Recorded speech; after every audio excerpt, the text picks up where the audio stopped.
it's very clear that most likely rates stay low for a while. So that has to inform your long-term view of will you invest in property, and that's what kind of property. So there are the major food groups of real estate, like hotels. Hotels, like airlines and cruise ships, the most impacted. We were asked to close our hotels in major cities.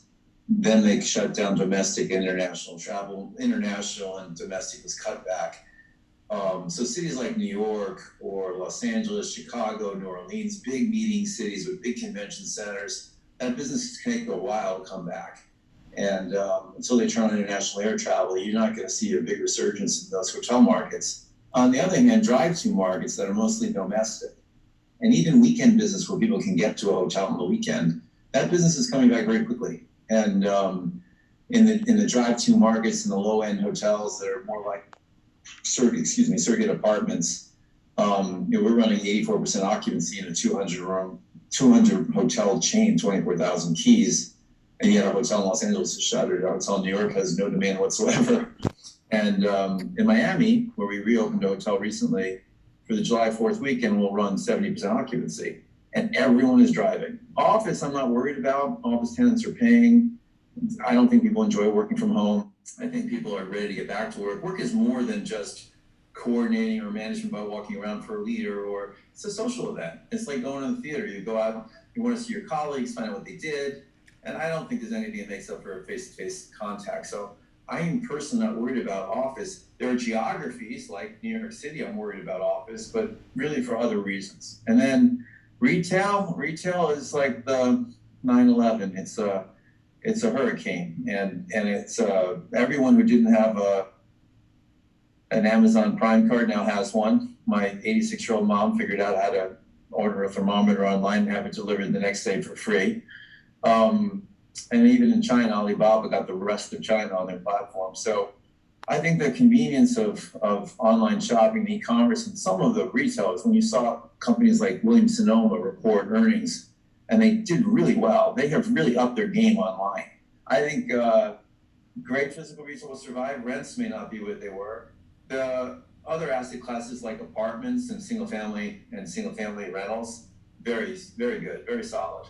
And really the long-term impact will be, how do we recover from this pandemic? Do we get back to 9% unemployment at the end of the year and then sort of drifts down to 5%? So incomes are not hit. They may grow more slowly, but incomes continue to rise for the general population. Then the housing market will be fine. If we get stagnant and we keep 20 million people on unemployment, which I don't think will happen, you could see a decline in incomes, and it would affect housing prices and also rents. Right now, you're not seeing that. So I think different asset classes in different cities and different geographies are all impacted differently by the pandemic. Why do you say you're worried about New York? Is that the market that faces the toughest climb out of this crisis? Yes, New York took a 1-2 punch. It really, obviously, it was the epicenter of the COVID experience for Americans. It was the worst hit region of the country. And I think when people in New York look around the country and they say they don't understand what they're doing in Georgia or in Iowa or other cities, some states that barely shuttered, they're looking at it from their experience in New York, which was pretty bad. And I think also the rioting after George Floyd scared a lot of New Yorkers. So I think people realize that the pandemic seems to have been spread perhaps by the density of New York and the need to take public transportation. And it was a scary time for New York. I think executives are now also looking at all of the other factors that have kept them in New York, including their tax rates.